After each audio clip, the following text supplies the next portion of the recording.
नमस्कार दोस्तों, Manu short hand classes में आपका स्वागत है। यहाँ आपको मिलता है रामधारी गुप्ता भाग 2 का अध्याय 57। दोस्तों, इस डिक्टेशन की आउटलाइन और पीडीएफ के लिए हमारा टेलीग्राम चैनल ज्वाइन करें। डिक्टेशन शुरू होगी 3 सेकंड बाद। अध्यक्ष महोदय, भारत संसार के सभी देशों के साथ शांत और मैत्री की नीति का अनुसरण करता रहा है और ऐसे अवसरों पर भी यह आशा हुई कि हम शांति स्थापना के हेतु कुछ कर सकते हैं। हमारे देश ने जिम्मेदारियों को उठाने में कोई संकोच नहीं किया। कोरिया में मेरी सरकार ने तटस्थ राष्ट्रीय प्रत्यावर्तन आयोग की अध्यक्षता स्वीकार की और युद्धबंदियों के भविष्य के संबंध में अंतिम निर्णय होने तक उनकी देखभाल के लिए संरक्षण सेना वहां भेजी।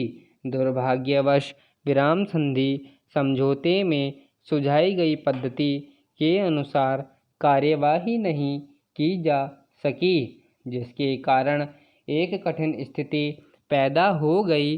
कुछ दिनों में ही आयोग अपना काम समाप्त कर देगा और संरक्षण सेना अब धीरे धीरे वापस आ रही है। कोरिया में प्रमुख विवादग्रस्त प्रश्नों का अभी तक निपटारा नहीं हुआ है। मुझे पूर्ण आशा है कि संयुक्त राष्ट्र संघ की महासभा में अथवा कहीं और इन आवश्यक मामलों को सुलझाने का शीघ्र ही प्रयत्न किया जाएगा। आप सबकी ओर से और अपनी ओर से मैं कोरिया में तटस्थ राष्ट्रीय प्रत्यावर्तन आयोग में अपने प्रतिनिधियों और संरक्षण सेना के अधिकारियों तथा सिपाहियों की इस बात के लिए प्रशंसा करना चाहूँगा कि उन्होंने एक कठिन और नाजुक काम को बड़ी योग्यता तथा निष्पक्षता के साथ निभाया। विदेशों से भारत के संबंध मैत्रीपूर्ण बने रहे हैं, यद्यपि कभी कभी गलतफहमियां पैदा हो जाती हैं। इस समय मेरी सरकार के प्रतिनिधि चीनी गणतंत्र की सरकार से तिब्बत के संबंध में सामान्य हित के विभिन्न मामलों पर बातचीत कर रहे हैं। मुझे पूरी आशा है कि इस बातचीत के परिणाम स्वरूप सभी विशिष्ट समस्याओं के बारे में समझौता हो सकेगा। सोवियत संघ और कई अन्य देशों से हमारी व्यापक व्यापारिक संधियां हुई हैं। पिछले वर्ष हमारे प्रधानमंत्री पाकिस्तान के प्रधानमंत्री से मिले।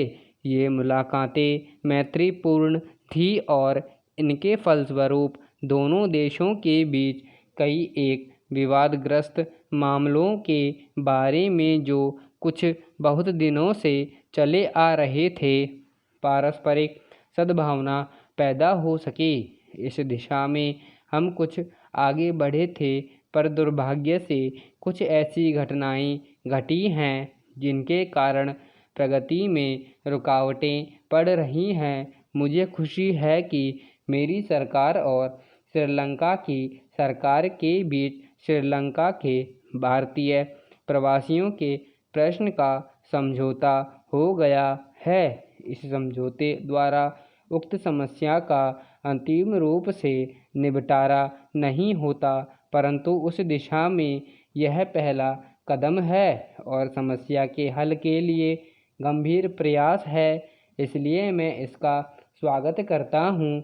अपने पड़ोसी राष्ट्रों श्रीलंका तथा बर्मा से, जिनके साथ हमारे भौगोलिक ही नहीं बल्कि चिरकाल से सांस्कृतिक संबंध भी हैं, मैत्रीपूर्ण संबंध को उन्नत करने का मेरी सरकार सतत प्रयत्न कर रही है। पश्चिमी एशिया के देशों और मिस्र के साथ हमारे संबंध मैत्रीपूर्ण और पारस्परिक सहयोग के रहे हैं। सूडान के निर्वाचन आयोग के अध्यक्ष के रूप में हमारे मुख्य निर्वाचन आयुक्त की सेवाओं की प्रशंसा की गई है और चुनाव व्यवस्थित ढंग से संपन्न हो गए हैं।